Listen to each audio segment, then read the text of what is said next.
Today on an all-new Dr. Phil. She had it all. I was rich and gorgeous.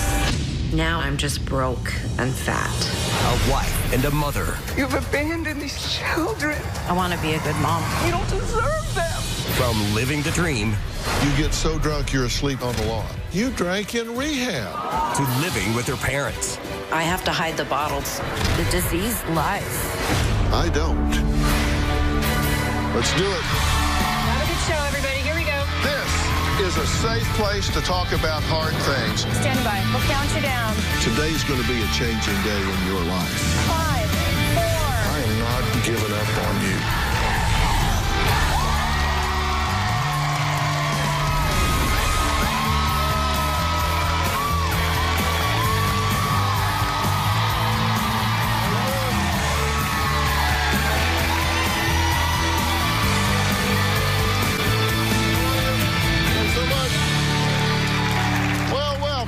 Steve say they fell madly in love when they met over 15 years ago. So they decided to marry and have a family. Steve, an attorney and a Wall Street executive, was making over $500,000 a year, while Carrie, well, she was a pampered stay-at-home mom taking care of their children in their beautiful 4-bedroom home in Westchester, New York. But 8 years ago, after Carrie turned 40, things took a turn for the worse. Carrie says she started to feel bored with her life of nannies, housekeepers, and constant pedicures. Now, Steve claims Carrie started drinking and neglecting the children because she was too hungover to parent. Now, they eventually separated, and a jobless Carrie moved in with her parents.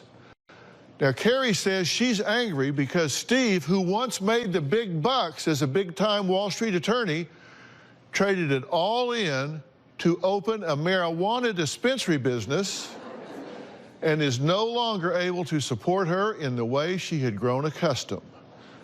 Take a look at Carrie's self-described downward spiral that took her from rich, fit, and tan to what she calls, in her words, broke and fat.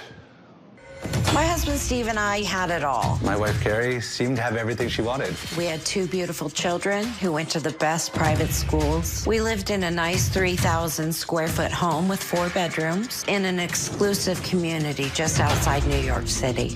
We actually lived in the same town as Martha Stewart. We had nannies, housekeepers, and gardeners. I drove a Porsche. We had Denali's, BMWs. For vacations, we would go to Turks and Caicos, the Bahamas, Mexico, Aruba. I would spend my days going shopping. For my 40th birthday party, I bought a Cavalli gown. I wore Louboutins, Manolo Blahniks, Valentino. Steve was a successful corporate lawyer. He made nearly $700,000 a year. About 4 years ago, Steve quit his job. My first reaction was, oh my God. Now I own and manage a legal cannabis business. My feeling is that he's basically dealing drugs. To say the least, everything we had just went away. The nannies, the cars, poof, gone. Last year, we decided to separate. In my past, I've had some issues with drinking. I've been in and out of rehab for alcohol use. I was so upset, I was just drinking our problems away. Carrie checked out of her desire to be a mother. Now our children live with Steve. I feel like my life has completely fallen apart. I don't have a job. I really need Steve to help me out financially. But Steve absolutely refuses. He basically cut me off. He can't do that. I'm his wife. I need to minimize the drama in our lives at this point. I hope that she can figure this out. I needed a place to live, so I had to move back in with my parents. I don't even recognize myself. I put on at least 150 pounds, and I was rich and gorgeous. Now I'm just broke and fat. I'm a complete riches to rags story, and I don't know what to do. Well, that sounds pretty bleak in your view. Yeah, it is. Yeah? Yeah. So how'd this all come unravel for you? What happened? Well, like you said, when I turned 40, something kind of snapped and I went into a deep depression, and our relationship kind of started falling apart. And when Steve left his job, things really changed. in terms of lifestyle. And that seems like it was pretty important to you. I don't want to seem entitled, but it was what I became accustomed to. Yeah. And when you say you became accustomed to it, you expected it. You were disappointed when it went away. Yes, I was. You're describing every brand of gown you're wearing, shoes I can't even pronounce half of this Just stuff. call them red bottoms. Yeah. Where's all that stuff? It's in boxes somewhere. It's all size 2, and I'm hanging on to it in the hopes that I'll get back there one day. And you used to have a problem with drinking. Right. But you don't now. That's questionable. It's not really questionable, is it? No, I do. You have a problem with drinking, right? Right. How many times have you been to rehab? At least 6. 6 times to rehab. And what do you do when you get out? I go to AA meetings and I'll stay sober for a while, but eventually I relapse and go back to drinking. Like this picture your husband took? Oh, yeah. How long has you been out of rehab here? The same weekend that I got out. The weekend you get out, Yeah. you get so drunk you're asleep on the lawn. Yeah. So look at this picture. That's Armani. I wasn't asking about the dress. I was asking about the woman in the dress. Yeah, that was a happy time. You weren't sober then? I'm not sure, probably not. Where was your husband when all this unraveling was going on? He was actually busy helping take care of the kids. He did most of the cooking, most of the grocery shopping. He was there for us. But now you're dogging on him saying he's basically a drug dealer. Right. How's he doing on raising the children? Well. And their mother is where? 2 hours away at her parents' house. I want to be there for my children and be a good mom for my kids. You go to rehab and drink while you're there. I have. So what's more important to you than being with your children? I guess my relapses have gotten in the way of that. Well, excuse me for being a bit barbaric, but I want you to pull your head out of your ass and get in the game here.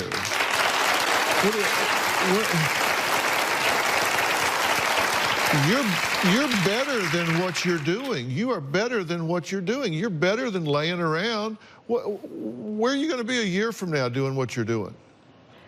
I'm tired of feeling hopeless. It's not where I want to be. You say that Steve must still have money, and you say his favorite excuse is, I don't have money because I'm spending money on your medical expenses. He says he spent, what, close to $500,000 on your rehabs. That's not even true. Well, what would you do if he started giving you money right now? Honestly, what would you do with it? I would move to the town where my children are, work full-time, buy a car. You drank in rehab. Yeah. You're to be trusted with money now. Is that what you're saying? Everything would be fine. It's a possibility. Somebody stamp stupid on my forehead?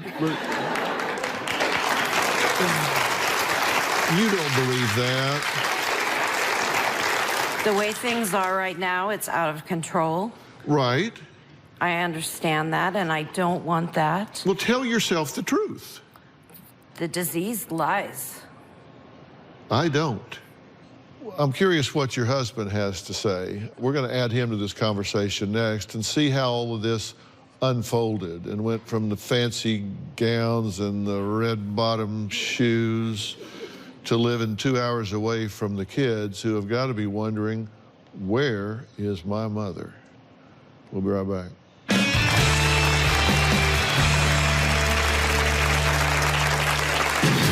Things started to change when we moved to just outside of New York City. It seemed like life was one big party. to her. Carrie was unable to function as a mother. Carrie's probably been in and out of rehab between 10 and 15 times. The amount I've spent on her is in the range of $500,000. And later, I know you think you've been there, but Carrie, you just haven't been there in years. The truth of the matter is, you've abandoned these children. You don't deserve them. Monday on an all-new Dr. Phil. I am facing jail time because I refuse to let my children see their father. She claims she's protecting her kids. It is odd that you would ask me to move back in if I'm so abusive. No, I asked you just to see what you would say. so you were baiting him? He claims she's coaching them. I'm not coaching. We were crying under the stairs. Well, I Googled your house, and there aren't any steps to hide under. Those kids have been coached. That's Monday. To say the least, Steve has a lot of anger issues. Steve flies into a rage, and he literally foams at the mouth. In the past, he has put his hands on me, bruised me by pushing me or grabbing me. He's even choked me and ripped my hair out. In a fit of rage, he even threatened to kill me. There were a lot of years where I felt angry, and now I just feel sad. He feels I've ruined his and our children's lives. Well, Carrie says when she first met her husband, Steve, she saw him as her knight in shining armor and was swept away by their lifestyle of lavish vacations, fancy shopping sprees, fine dining, all funded by his six-figure paycheck. But that all came to a halt when Steve traded in his high-paying Wall Street job to be a small businessman selling marijuana. Legally, it's licensed in the state. Steve says he chose his new line of work as it enabled him to be more involved in their children's lives. Take a look. Things started to change when we moved to just outside of New York City. Carrie felt like she needed to keep up with the Joneses. It seemed like life was one big party to her. Her life spiraled out of control. We had 2 young children. Carrie was so focused on drinking, I had to step up and make sure our children were taken care of. She could no longer handle the responsibilities. The reason I changed my career was so I could focus on our children and be a stay-at-home dad, because Carrie was no longer available. She was unable to function as a mother. Although Carrie was there physically, she seemed to have abandoned the family and the children mentally for many years. We've certainly seen Carrie falling apart. She seems like a shell of herself. Carrie's probably been in and out of rehab between 10 and 15 times. The amount I've spent on her health care in the last 10 years, I would say it's in the range of $500,000. Carrie has treated rehab as somewhat of a vacation. She will come back home and go right back to drinking. I'm no longer able to live with Carrie because I need to focus on the children. The money that we have left needs to go to raising our children. Steve, it's good to meet you. I'm glad you're here. Thank you. Did you fold your career to be a stay-at-home dad? Oh. To take the place of an absent parent? I transitioned my career so Right. that I could focus on the children. Has that worked for you? It's working. And how are the children? I wish that it wasn't my first choice. The children are doing remarkably well. I think they missed their mother and would like to have a happy, healthy mother back in their life. But she's not in their lives now, right? And not making an effort? Not in a significant way. You bailed on your daughter's class party in kindergarten. He says you haven't shown up to school events in years. You stayed in bed for months. You've been drunk in front of the children. He's been in charge of meals, homework, errands. And in the meantime, you've been going to rehab 10 times. You say 6. He says 10 or more. Your daughter is how old? 13. She wrote a letter to you. She says, "Dear Mom, I understand that drinking makes you happy and calm, but you don't see that I interpret that as not my mom. I have never thought of drunk you as my mom. I have thought of drunk you as an evil twin. Mom, I know you're capable of taking a difficult situation and making it better. Sobriety, happiness, connection. That's all I want. And she signs it, love the daughter who will never, ever leave you or betray you.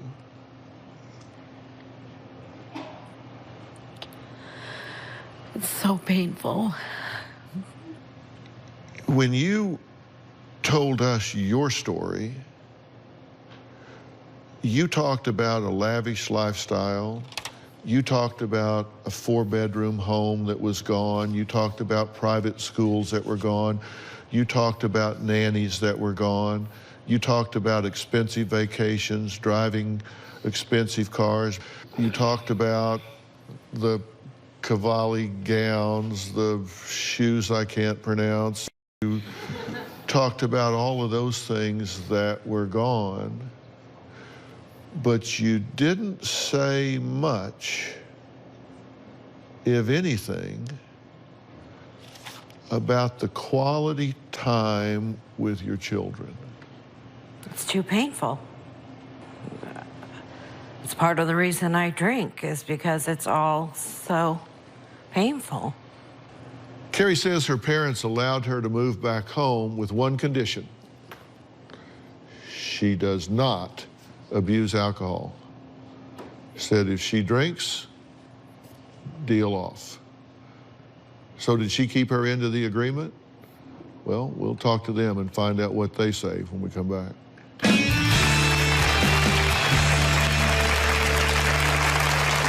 My husband and I are very frustrated with Carrie. All she wants to do all day is just lay on her bed and watch TV. My fear is that our daughter is never going to leave. She tells me she hasn't been drinking. We've told her if we catch her drinking, we're taking her to the homeless shelter. And later, These kids are suffering. Don't say I've been a great parent. And my brother, God love him, he's been there for them, and you haven't.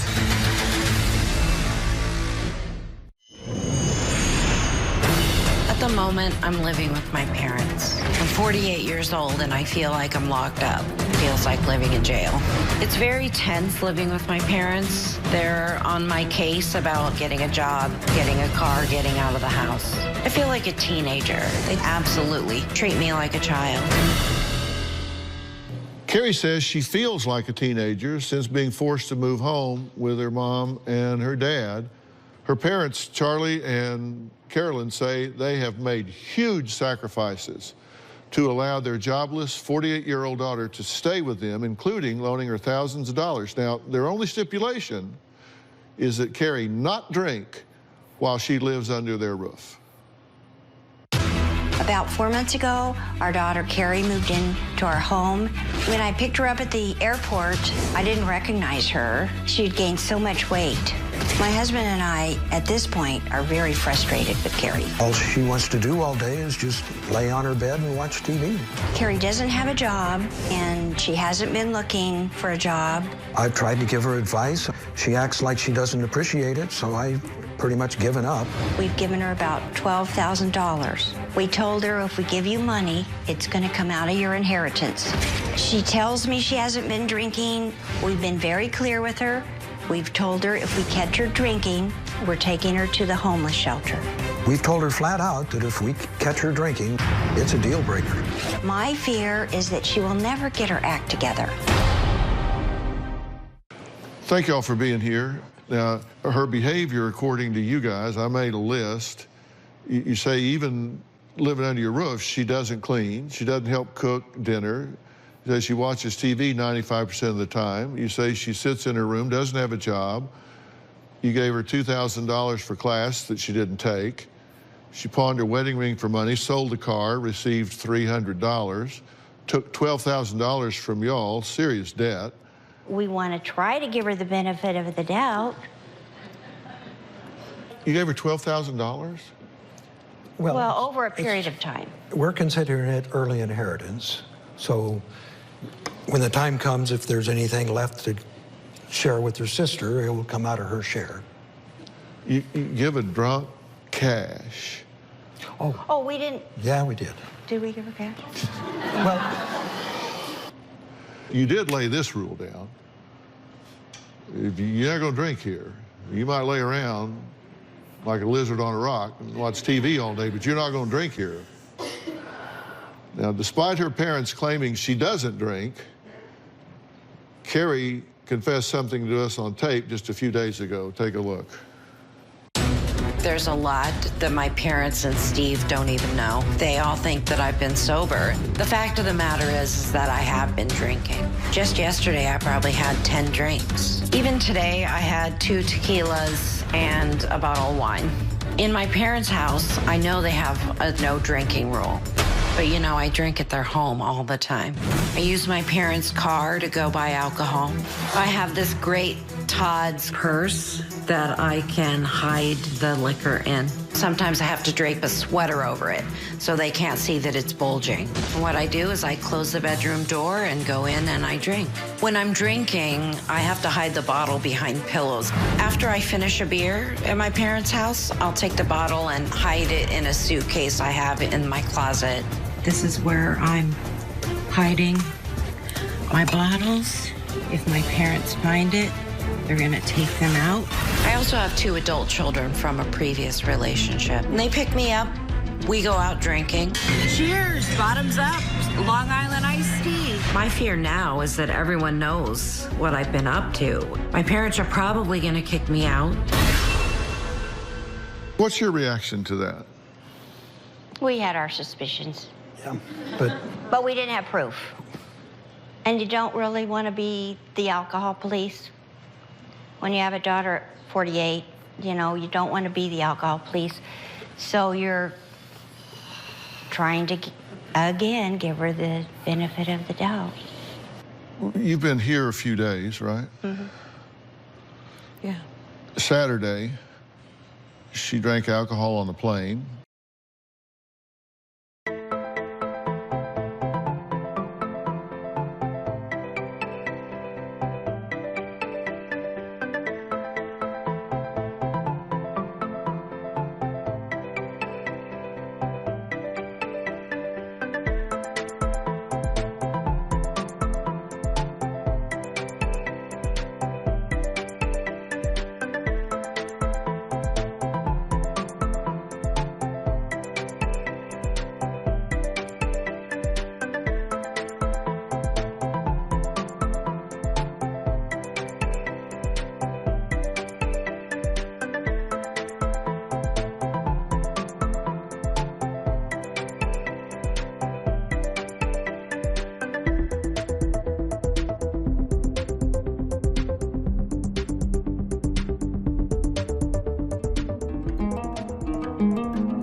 She met producers in the office drunk.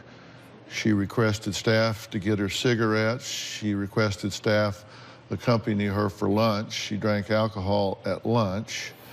On Sunday, she told the staff she had 10 drinks the day before. She told the segment producer she had 2 shots of tequila and a bottle of wine that morning. On Monday, she texted the producer at 8 a.m. that she spent her last dollar on alcohol and had been drinking since 2:30 a.m., requested the staff take her to the liquor store. She smelled of alcohol and was stumbling around. You're shaking your head no? We have the text. Yeah. You asked the producer for a drink this morning. How many bottles you figure you've got hidden in your parents' house right now, empties? Maybe like 15. And how many have you carried out of there when you had the chance? 20. Let's be completely honest.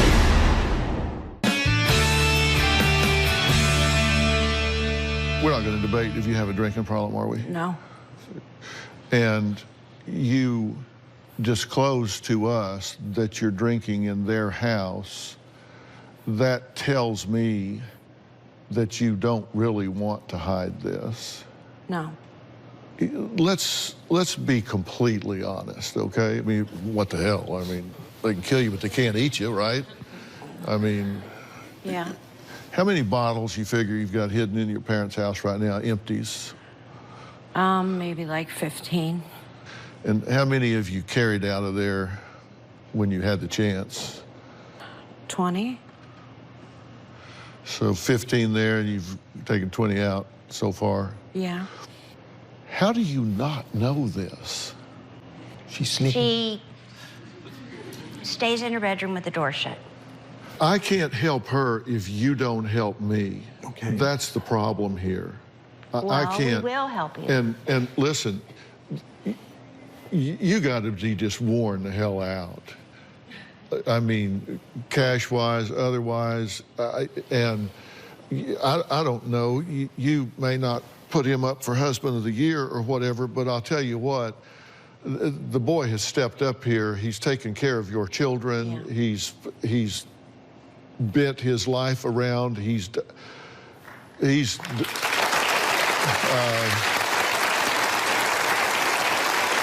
God bless you.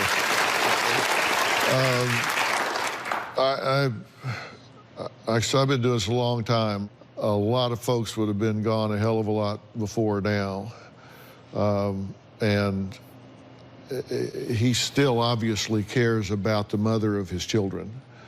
And he's not trashing you to the children. I can see that from what your daughter is saying. But you know you have a daughter with a chronic alcoholic problem, right? Yes. You know you've got a chronic alcoholic that has relapsed 10, 15, 20 times. Yeah, here's the keys. Here's the keys, run an errand. Take the car. Oh, here's some cash. Here's some cash and the car keys. Go forth. You have to get in the car and shake your head. Don't you sometimes wonder, how did I get away with this? Mm-hmm. They gave me money and a car. Don't you back out sometimes thinking, how did I pull this off? It's terrifying. I don't feel good about it. It's something that is ruining my life, and it's a compulsion. Yeah, but don't you wonder how did I get away with this? I got a car and money. I can go out and Long Island iced tea. I can go out and drink. Yeah. So, what is best for Steve and Carrie's children? I mean, Steve's older sister, Beth, is here. She has a surprising take on all of this. We'll hear from her next. We're trying to unravel this. We'll be right back.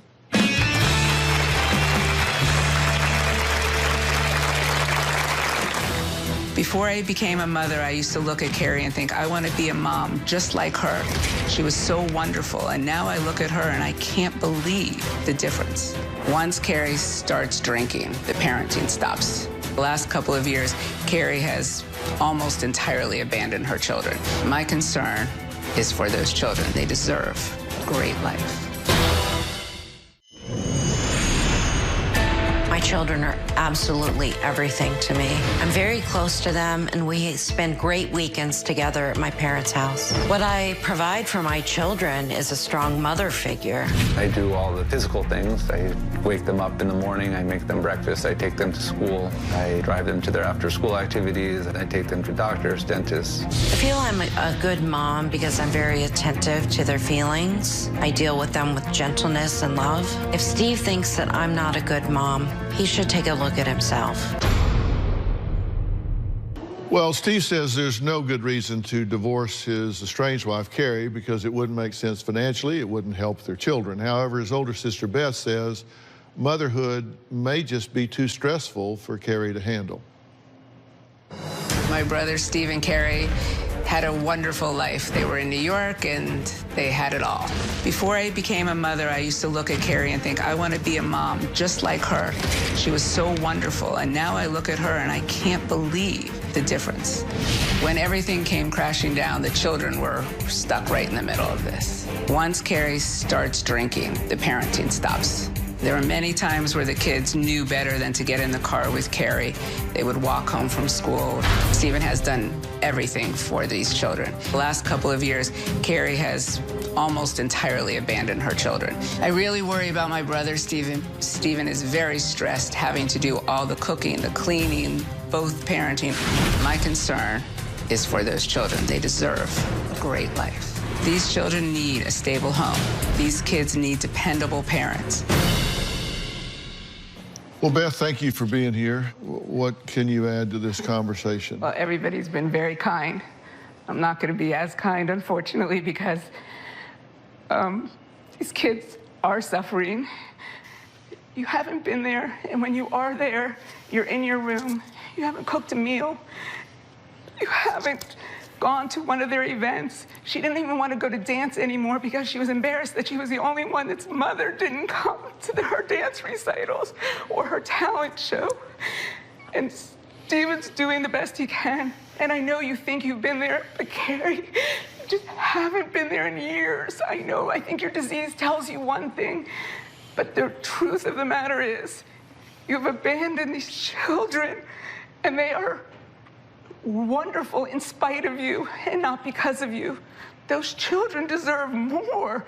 You are so lucky to have them, and you don't deserve them. You don't deserve them until you get better. And my brother, God love him, has done everything. He might not be perfect, but my God, he's been there for them, and you haven't. You're saying what is what? And, you know, what do you say to what she's saying? It's not the way I want to live, and it's not the way I want to be a parent. You know that in me is this longing to be present in their lives. Don't say I've been a great parent.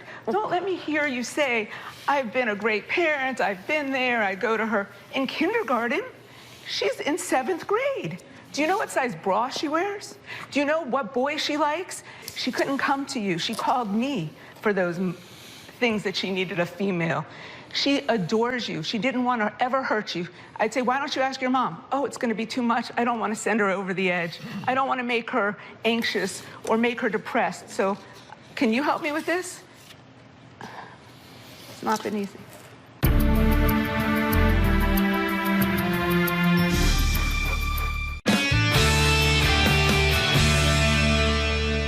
I ask you where you think this is going to wind up if you keep making the choices that you're making. And I asked a good friend of mine, Ann Margaret, to come here today. Ann Margaret Carrozza is an attorney. She's an asset protection attorney. She's the author of the book Love and Money, Protecting Yourself from Angry Exes, Wacky Relatives, Con Artists, and Inner Demons, which is available in bookstores, by the way. And Margaret and I have worked together a lot. And there gets to a point where everybody has to be a fiduciary for the children. Everybody has to make the right decisions. And we're at a point here that people need to start thinking about what's the best and right thing to do, correct? Absolutely. In the book, I talk about strategies that we as women can undertake to regain control over our financial lives.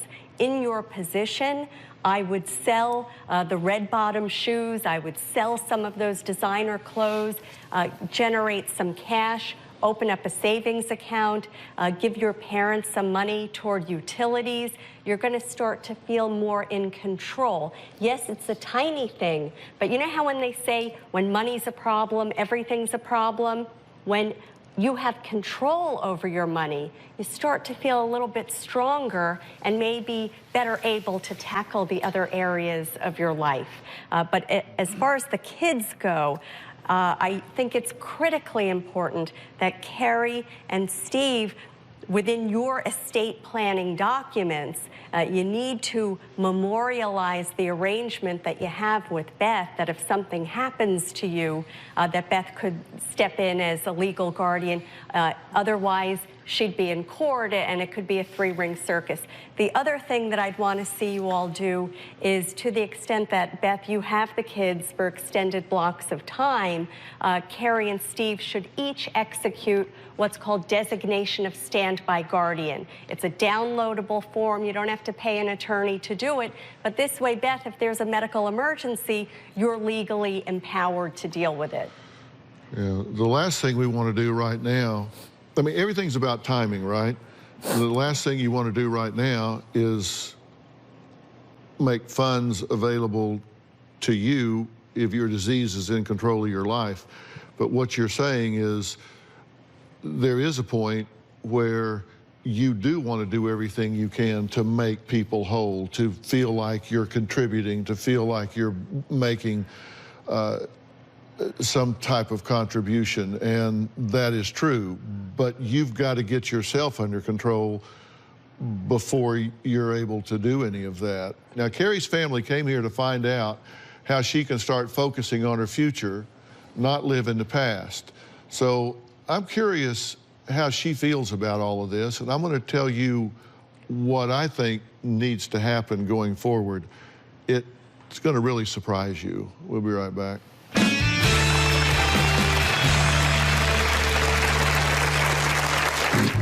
When I look at those old pictures of myself, I just ask myself why. I just wonder, where did things go wrong? And how do we get her back to where she needs to be? My fear is that I may lose my children and end up on the street. It's a possible future for me.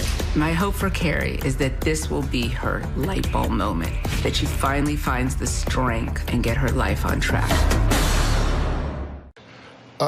I do think you can turn this around, and I have some thoughts about this. I asked some people to come here today. In the audience is Dr. Maureen Esposito, the Executive Vice President of Clinical Services, and Dr. Jawad, the Medical Director of Transformations Treatment Center. It is a premier treatment center which specializes in drug and alcohol and therapy and support. It's a dual diagnosis treatment center, but I'm not sending you there. I think it's important to have that asset, and under the right circumstances, they have agreed to accept you into the program, correct? Correct. And y'all realize she's been in and out of rehab and failed a number of times, correct? Exactly. And anybody can be a star in rehab, right? The problem is transformation to the outside. It's that transition to the outside world. And I've made that a pet project of mine. And you all know what virtual reality is, right? When you put on goggles and wherever you look, you feel like you are right there in the moment. Here's an example. Earn your way into this elite program. And here's how it's going to work. You guys are going to have to become part of this program. If you guys continue to do what you do, it won't matter what I do. Here's how this is going to work if you're going to take my... You want my help? I do. Number one, there has to be total transparency.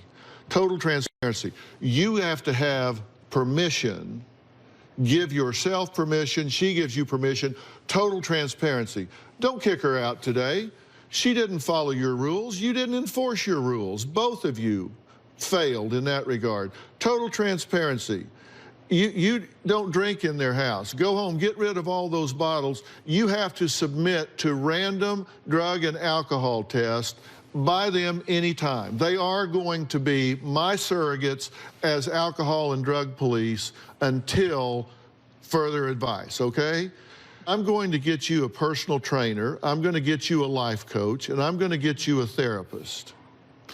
And you are going to get real busy taking pride in yourself again, and you're going to roll out of bed at 8 o'clock in the morning, and you're going to be on a track at 8:30 somewhere, and you're going to be working out with a personal trainer probably twice a day. And you're going to see a therapist on a regular basis, and you're going to be drug and alcohol tested. And if you do what I want you to do for 30 days, then you will go with these people. Awesome. Okay? Awesome. Thank you. You can do this. All right? Okay. All right? Makes sense? Okay. All right, to find out more about this virtual reality program I'm talking about and where it's offered, you can go to drphil.rehab, and you'll have information there. I want to thank all of my guests today, especially Ann Margaret Carrozza, and especially my friends at Transformations Treatment Center, the Executive Vice President of Clinical Services, Dr. Maureen Esposito, and Medical Director, Dr. Jawad. Thank you for being here. I can't tell you how much you've helped. Thanks so much. We'll see you next time.